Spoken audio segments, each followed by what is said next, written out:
नारद जी बोले, हे महाभाग, अब आप मुझे वह चरित्र सुनाइए कि जब महावीर वीरभद्र दक्ष का यज्ञ विध्वंस कर कैलाश को गए तब क्या हुआ।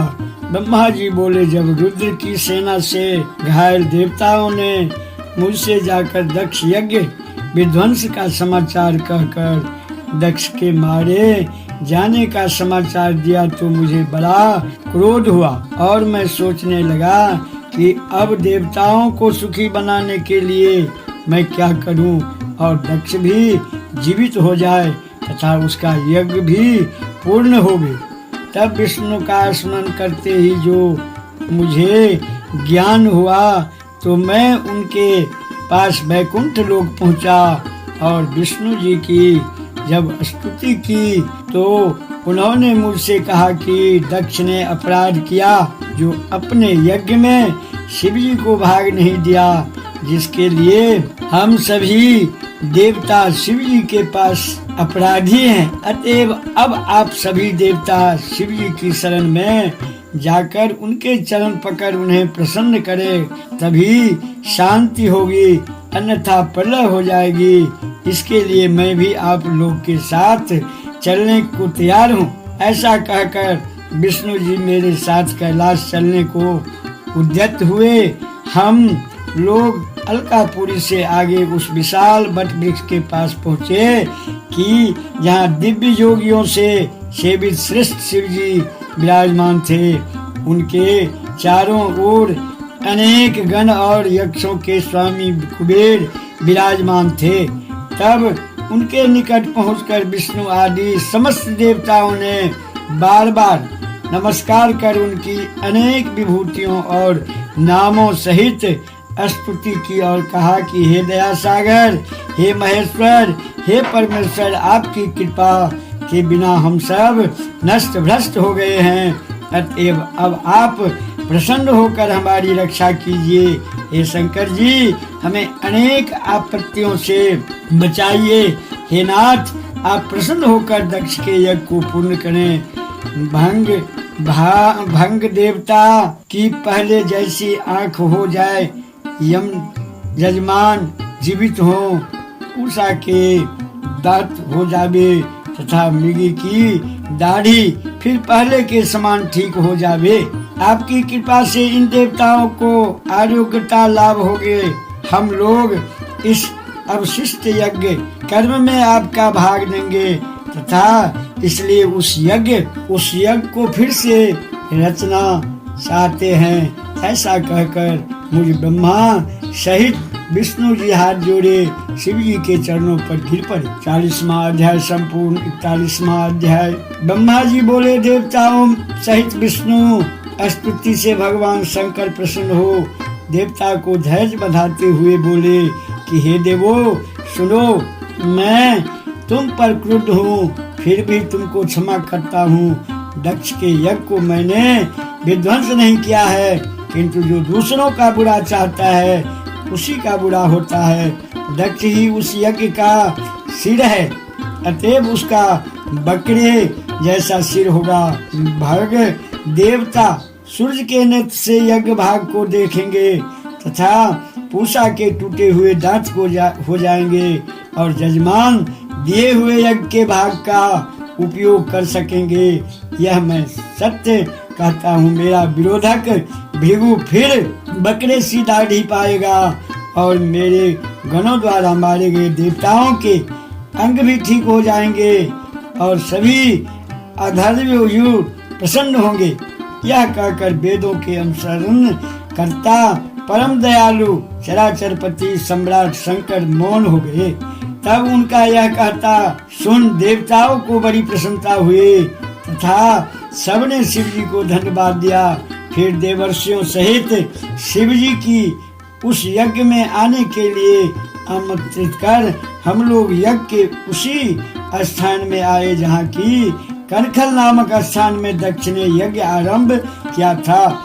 उसी समय भगवान शंकर ने वहां पहुंचकर वीरभद्र द्वारा भंग यज्ञ का निरीक्षण किया और देखा कि स्वाहा स्वधा पूषा तुष्टि धृति सरस्वती और सभी ऋषि पितर अग्नि टूटे फूटे और कोई मरे हुए पड़े हैं।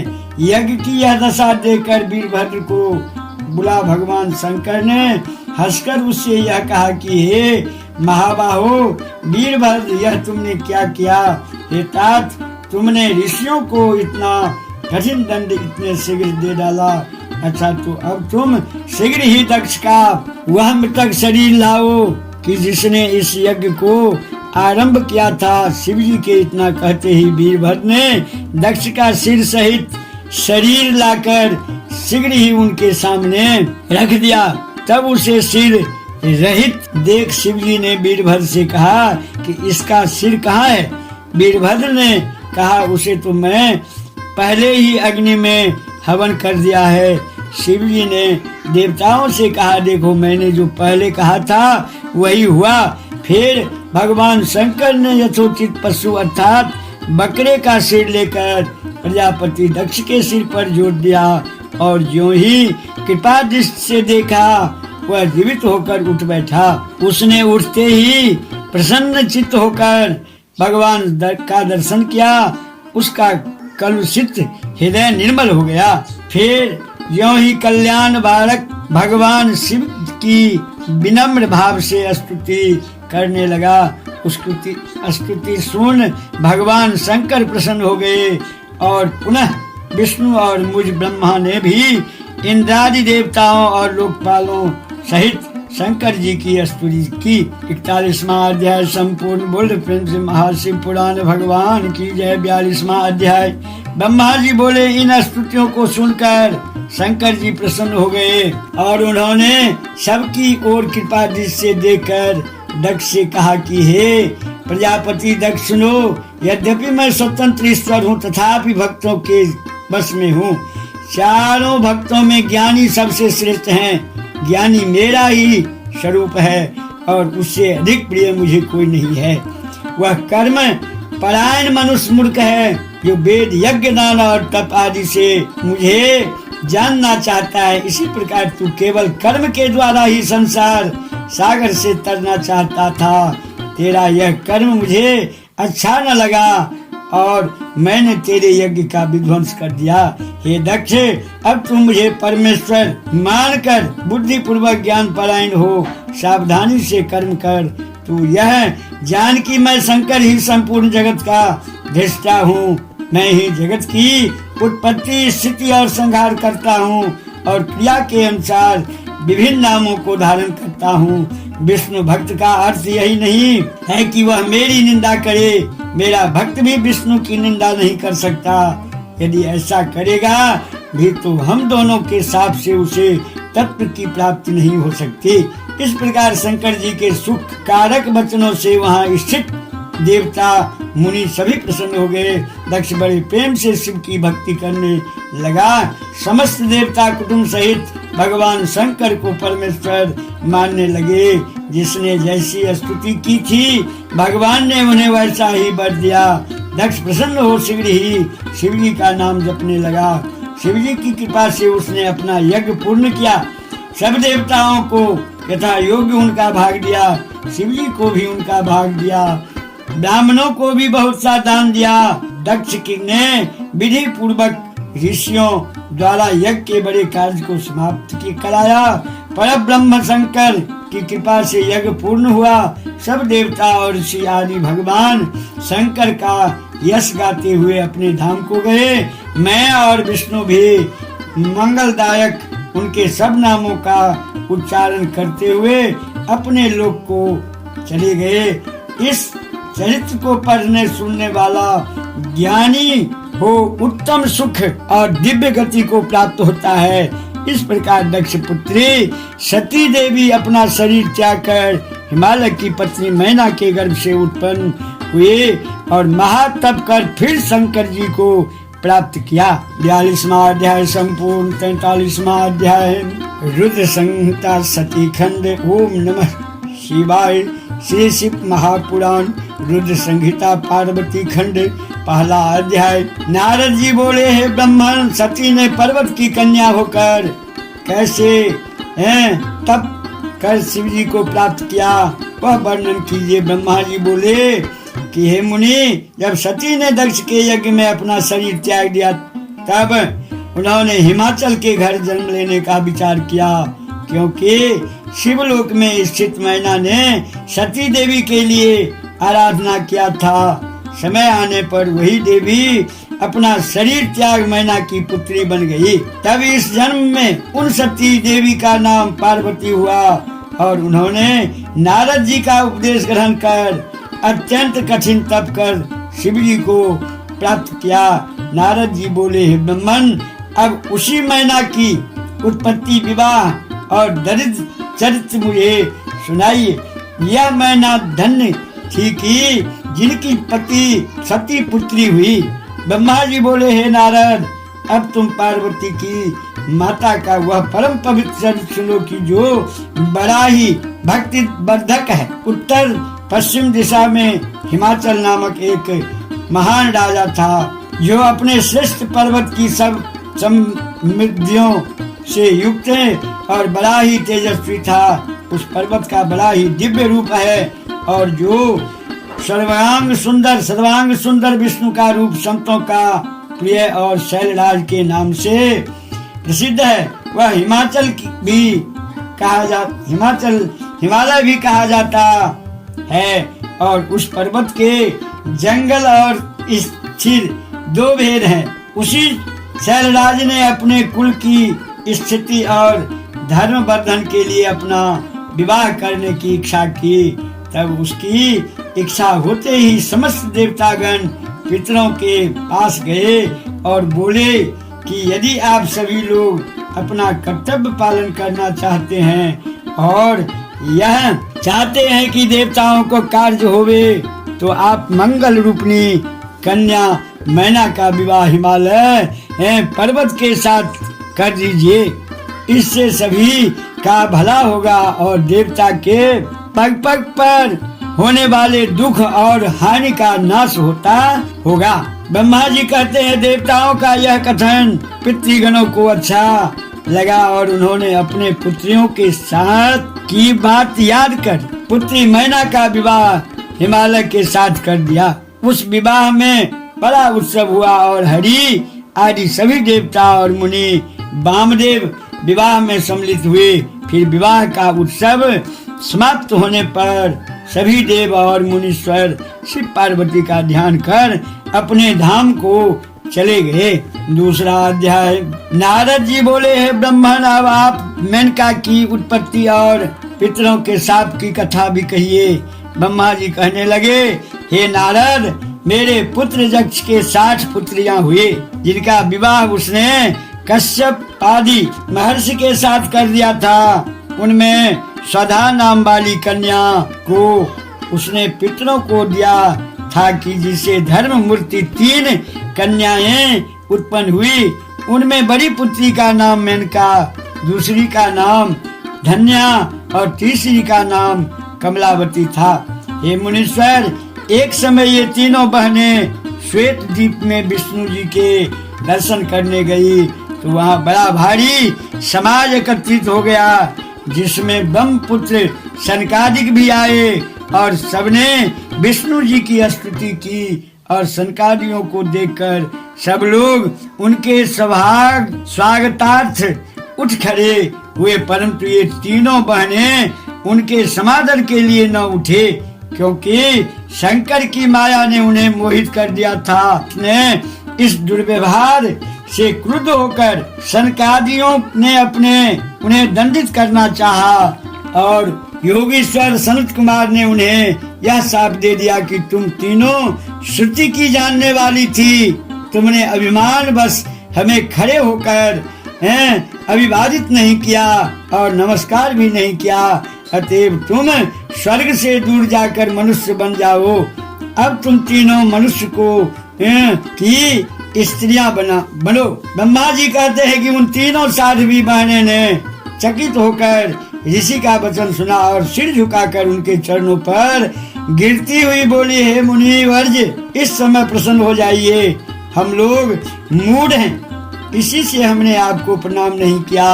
हे महानुभाव, इसमें आपका कोई दोष नहीं है, अतएव ऐसी कृपा कीजिए कि जिसमें हम स्वयं को पुनः प्राप्त कर लें।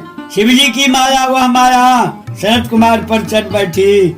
अब वे उनके शापोद्वार की बात करने लगे। उन्होंने कहा कि हे पितरों की कन्याओं, अब तुम प्रसन्न होकर मेरे वचनों को सुनो कि जिस प्रकार तुम्हें सर्वथा सुख प्राप्त होगा, हिमालय पर्वत हिम का आधार है, यह ज्येष्ठा उसकी कामनी होगी और उसको पार्वती नाम की एक कन्या प्राप्त होगी। और वह यह दूसरी जो कन्या धन्या है कि जो महायोगिनी के यहाँ महालक्ष्मी सीता होकर उत्पन्न होगी। कमलावती विषभान की पत्नी होगी और इस प्रकार द्वापर के अंत में यही उसकी प्रिय पुत्री श्री राधा के नाम से प्रकट होगी। मेनका को पार्वती जी का वर प्राप्त होगा और वह कैलाश तक जाएगी। धन्या जनक वंश में सीता को उत्पन्न कर शेष ध्वज के मिलने पर वैकुंठ तक जाएगी। कमलावती विषभान को प्राप्त हो उसके साथ कौतुक कीड़ा द्वारा राधा के साथ जीवन मुक्त हो गए गोलोक तक जाएगी। इसमें संदेह नहीं, भला बिना विपत्ति उठाए कहीं किसी की महिमा होती है। अच्छे कर्म वालों का दुख दूर हो जाने पर उन्हें दुर्लभ सुख प्राप्त होता है। तुम पितरों की कन्या हो, इसलिए तुम्हें स्वर्ग का विलास ही चाहिए। इसीलिए जब तुम विष्णु जी के दर्शन करोगी तो तुम्हारा कल्याण होगा। तुम शिव जी के में भक्ति करने वाली हो, इससे तुम धन्य हो, मान्य हो और पूज्य हो।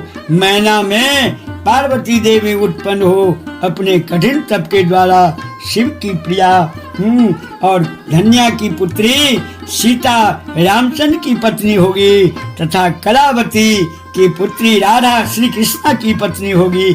ऐसा कहकर मुनिराज अंतर्ध्यान हो गए और वे तीनों बहनें भी सुखी हो अपने धाम को चली गई। दूसरा अध्याय संपूर्ण। तीसरा अध्याय रुद्र संहिता पार्वती खंड। नारद जी बोले, हे वक्ताओं में श्रेष्ठ ब्रह्मा जी, पार्वती जी मैना से कैसे उत्पन्न हुई और उन्होंने दुख सहकर तप शिव जी को वर रूप में कैसे प्राप्त किया।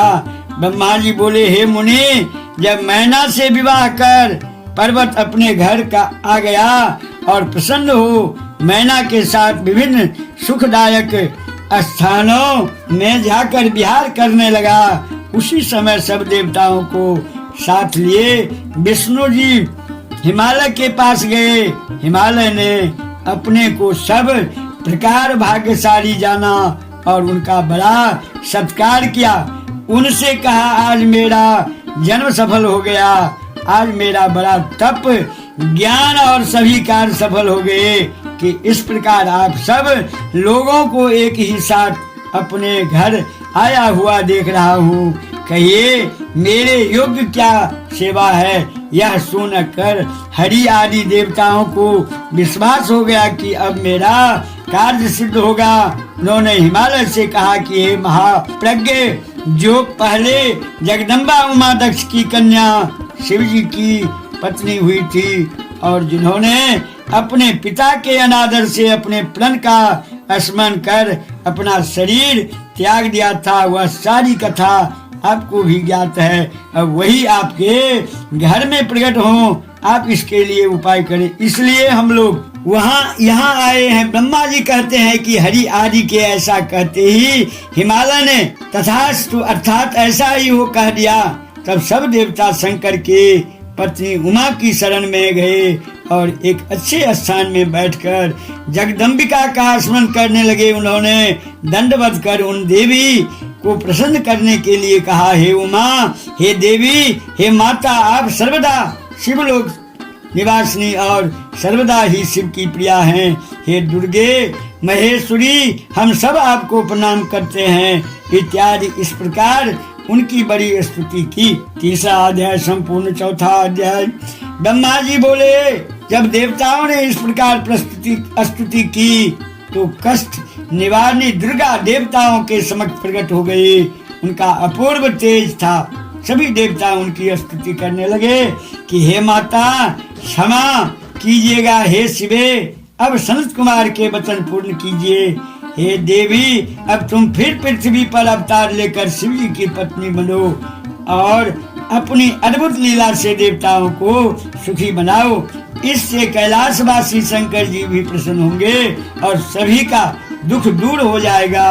देवताओं की इस प्रकार की प्रेम एवं भक्तिपूर्ण विचारधारा को सुनकर शिवा प्रसन्न हो गई और उसके सब कारण विचार कर अपने प्रभु शिव को स्मरण करते हुए देवी उमा ने कहा, हे ब्रह्मा, विष्णु, मुनियों और देवताओं, तुम्हारे दुख दूर हो, मैं अवश्य ही पृथ्वी पर पुण्य अवतार लूंगी।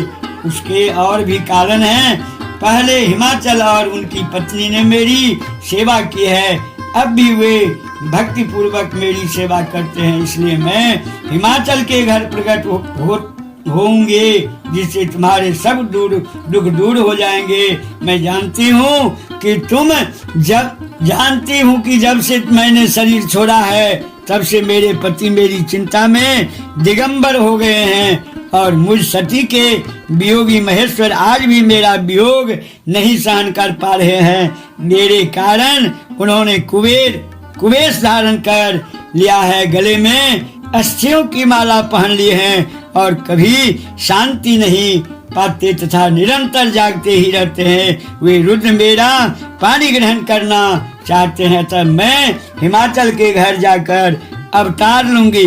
अब तुम सब देवता अपने स्थान को जाओ और शिव जी का भजन करो।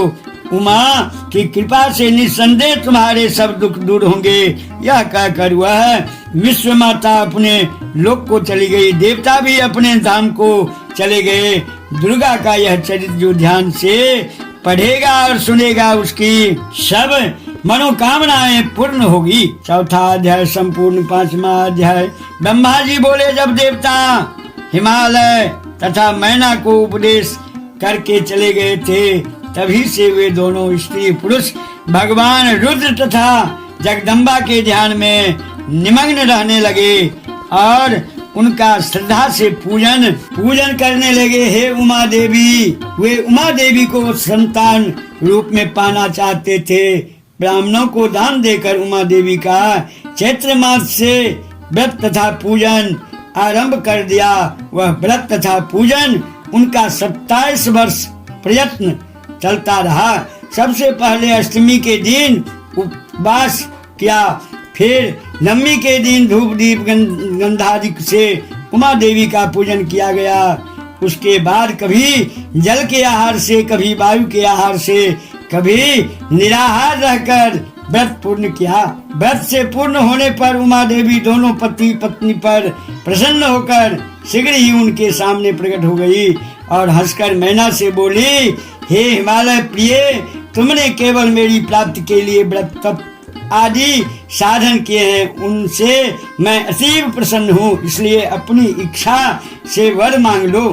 तब तो मैना बारंबार नमस्कार करके बोली, हे जगत की मातेश्वरी, आपकी जय हो। मैं तो आपकी ही शरण में हूँ।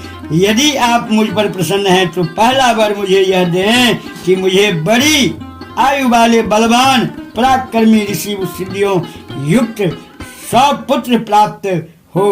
दूसरा वर आप ही सुंदर गुणों से युक्त रूपवती दोनों कुल तहरने वाली, आनंद देने वाली, त्रिलोकी में पूजनीय, देवताओं के कार्य सिद्ध करने वाली मेरी कन्या के रूप में अवतार लें और मैं आपका भगवान रुद्र के साथ विवाह करूं। ब्रह्मा जी बोले, हे नारद जी, इस प्रकार मैना के मांगे हुए वरों को सुनकर उमा देवी मंद मंद हंसती हुई बोली, हे मैना जी, मुझे तो पुत्र प्राप्ति का वरदान दे दिया है। उनमें सबसे बड़ा पुत्र अधिक बलवान होगा और दूसरे वर में देवताओं की कार्य सिद्ध के लिए मैं तुम्हारे ही यहाँ पुत्री रूप में अवतार लूंगी। इस प्रकार दोनों वरदान देकर उमा देवी मैना के देखते देखते ही वहाँ अंतर्धान हो गई और मैना ने अपने मनोरथों की सिद्धि प्राप्त की। फिर प्रसन्न होकर अपने घर में चली आई। घर में जाकर हिमाचल ने पति मैना ने भी श्री उमा देवी को दिए हुए वरों का समाचार कह सुनाया। तब तो दोनों ही अपने भाग्य की सराहना करने लगे। ब्रह्मा जी बोले, कुछ समय के बाद मैना रानी को गर्भ हो गया। पूर्ण समय हो जाने पर ज्येष्ठ पुत्र मेनका ने जन्म लिया। तब तो हिमाचल के नगर में बड़े भारी उत्सव होने लगे। ब्राह्मणों को बहुत से दान प्राप्त हुए। पति पत्नी दोनों प्रसन्न हो गए। 100 पुत्रों में मैनाक बड़ा था, वह नाग कन्याओं का पति बना। जब इंद्र पर्वतों पर क्रोध करके पर्वतों के पर काटने लगा, तब यही मैनाक भय करके समुद्र की शरण में चला गया। वहाँ समुद्र के साथ उसकी मित्रता हो गई। 5वां अध्याय संपूर्ण। 6ठा अध्याय। ब्रह्मा जी बोले, नारद जी, मैना तथा हिमाचल दोनों पति पत्नी देवी उमा एवं भगवान रुद्र के ध्यान में निरंतर रहने लगे। उसके बाद जगत की माता उमा देवी अपना वर सत्य करने के लिए पूर्ण अंशों के द्वारा हिमाचल पर्वतराज के हृदय में जाकर विराजमान हुई। तब उत्तम समय जानकर हिमाचल ने अपनी परम प्रिया मैनावती में गर्भ स्थापित किया। मैना रानी गर्भवती हो गई। उसकी शोभा एवं कांति निखर आई। फिर 10 मास पूर्ण हो जाने पर सती शिवा कल्याणी मैना देवी के गर्भ से प्रकट हो गई। 6ठा अध्याय संपूर्ण। 7वां अध्याय। नारद जी का उमा को तप करने का उपदेश। ब्रह्मा जी बोले, हे नारद जी, तब तो वह देवी कन्या रूप होकर सांसारिक कन्याओं की भांति रुदन करने लगी। उस कन्या के रुदन को सुनकर नगर की स्त्रियां तुरंत ही वहां दौड़ी आई। हिमाचल वे अपने यहाँ पुत्री का जन्म सुनते ही अत्यंत आनंदित हो गए। नगर की नर नारियां उत्सव करने लगी। नाच गान एवं बाजे बजने लगे। हिमाचल ने विधि पूर्वक जात कर्म किया। फिर घर के द्वार पर जाकर ब्राह्मणों को दान दिए। याचकों को मुंह मांगी वस्तुएं देकर सबको प्रसन्न किया। फिर शुभ मुहूर्त में कन्या का नामकरण संस्कार हुआ। मुनिजनों ने जगदम्बा के तारा, महाविद्या, काली और अनेकों नाम बताए। चंद्रमा की कला की तरह हिमाचल पुत्री अब धीरे धीरे बड़ी होने लगी। उसके अंग प्रत्यंग चंद्रमा की कला एवं बिंब के समान अत्यंत शोभायमान होने लगे। श्री गिरिजा अपनी सहेलियों के साथ अब खेलने भी लग गई। उन्होंने अपना प्रभाव छुपा रखा। गंगा जी की रेती से घर बना कर तथा गेंद से खेलने लगी। अब और भी अनेक को बेश बदल कर किराए करने लगी। फिर पढ़ने के समय गुरु गृह में जाकर परम प्रसन्नता से ध्यान लगाकर पढ़ने लगी। ब्रह्मा जी बोले, हे नारद जी, तुम शिव लीला को भली भांति जानते थे और शिव प्रेरणा से ही वहां गए थे। वहां जाने पर तुम्हारा हिमाचल द्वारा सत्कार हुआ और अपनी कन्या को तुम्हारे पास लाकर प्रणाम कराया और स्वयं भी बार बार प्रणाम करने लगे। फिर कहने लगे कि हे नारद जी, आप भूत भविष्य वर्तमान जानते हो। कृपया मेरी कन्या की भाग देखकर इसका भाग्य बताएं। इसका पति किस प्रकार का होगा। जब हिमालय ने ऐसा कहा तब उसने श्री पार्वती जी का हाथ देखकर कहा कि हे पर्वतराज, तुम्हारी कन्या की भाग रेखा में सब उत्तम लक्षण है। इसका पति योगी, नग्न रहने वाला, निर्गुण, काम वासना रहित, माता पिताहीन, अभिमान रहित और पवित्र एवं साधु वेशधारी होगा। इतना सुनते ही दोनों पति पत्नी अत्यंत दुखित हो गए और उमा ने मन में विचार किया कि नारद जी की बात सदा सत्य होती है। इन लक्षणों वाले तो रुद्र हो सकते हैं। यह विचार आते ही स्वयं उमा अतीव आनंदित हुई। तब अत्यंत व्याकुल हुए। हिमाचल नारद जी से बोले, हे नारद जी, अब इसके लिए क्या उपाय किया जाए?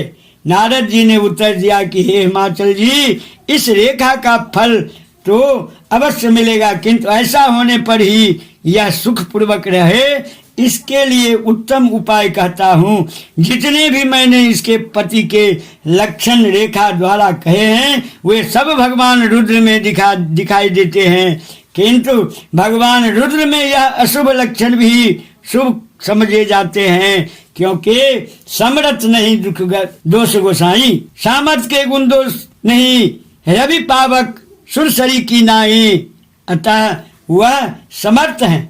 किंतु एक घटना है कि रुद्र भगवान श्री पार्वती पर किस प्रकार से प्रसन्न हो जाए, यह तभी होगा जबकि स्वयं श्री पार्वती जी तप द्वारा उन्हें प्रसन्न करने की कोशिश करें, तब यह रुद्र पत्नी होगी।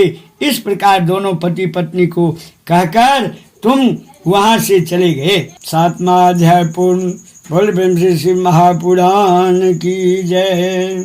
8वां अध्याय ब्रह्मा जी बोले, हे नारद जी, कुछ समय के बाद एक बार मैना ने हिमाचल के पास जाकर प्रणाम किया, फिर नम्रता से कहने लगी कि हे पतिदेव, पुत्री पार्वती अब विवाह योग्य हो गई, अब किसी सुंदर गुण युक्त वर के साथ इसका विवाह होना चाहिए। इस गुणवती सुंदर कन्या को इसके समान ही वर मिले, तभी यह प्रसन्न रह सकेगी। हिमाचल बोले, हे देवी, तुम इस प्रकार का संशय ही मत करो। नारद जी के वचन कभी असत्य नहीं होते। यदि अपनी पुत्री से प्रेम रखती हो तो पुत्री को भगवान रुद्र की प्रसन्नता के लिए तप करने के लिए कहो। जब भगवान रुद्र ही प्रसन्न होकर इसे अपनी पत्नी बनाना स्वीकार कर लेंगे तो उनके बुरे लक्षण भी उत्तम एवं शुभ होंगे।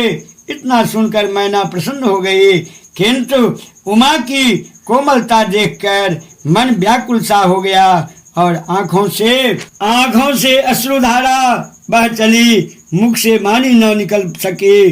तब सबके मन का भाव जानने वाली श्री उमा जी ने माता के भाव समझकर उन्हें धैर्य देकर कहा, हे माता जी, मैंने आज रात एक विचित्र स्वप्न देखा है, जिसमें मुझे एक तपस्वी ब्राह्मण के दर्शन हुए। उसने प्रसन्न होकर दया के द्वारा मुझसे कहा कि तुम भगवान रुद्र की प्राप्ति के अर्थ तप कर। श्री पार्वती जी से इतना सुनकर मैना ने अपने पति को बुलाकर श्री पार्वती जी के स्वप्न का सारा वृतांत सुना दिया। 8वां अध्याय संपूर्ण। 9वां अध्याय।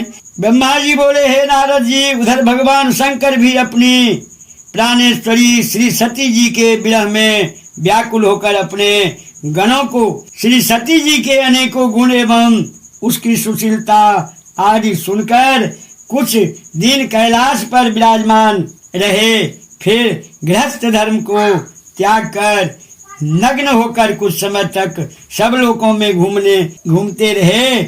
उसके बाद कैलाश पर वापस पधारे, फिर वहां आकर समाधि धारण कर ली। कुछ समय के बाद सदाशिव समाधि से जग गए। समाधि के परिश्रम के कारण उनके मस्तक से पसीने की बूंदें पृथ्वी पर गिर पड़ी। तब तो उससे एक बालक प्रकट हो गया, जिसका वर्ण लाल था, 4 भुजाएं थी और बहुत सुंदर था। वह प्रकट होते ही रोने लग गया। उसे देखकर संसारी मनुष्यों की भांति सदाशिव उसके पालन पोषण पर विचार करने लगे। उस समय डरी हुई एक सुंदर स्त्री वहां आई और उस बालक को अपने गोद में लेकर उसे दूध पिलाकर उसका मुख चुंबन तथा उसे लाड लगाने लगी। वह स्त्री कोई और नहीं, स्वयं पृथ्वी ही आई थी। अंतर्यामी श्री महादेव जी ने समझ लिया। तब वह उससे बोले, हे पृथ्वी, इसका पालन पोषण बड़े प्रेम से करो। यह मेरे मस्तक के पसीने से उत्पन्न हुआ है। यहाँ बालक तुम्हारे ही नाम से प्रसिद्ध होगा। सदाशिव के इन वचनों को सुनकर धरती माता उस बालक को गोद में उठाकर अपने स्थान पर चली गई। वहाँ वह सुख पूर्वक उसका पालन करने लगी। पृथ्वी के नाम से उसका नाम भूम प्रसिद्ध हुआ, तब वही भूम अपनी युवा अवस्था में काशीपुरी आया। वहाँ बहुत समय तक भगवान शंकर का पूजन करता रहा। उसके बाद उसने शुक्र लोक से भी ऊपर का लोक प्राप्त किया। नमाध्याय संपूर्ण। बोल महाशिव पुराण भगवान की जय।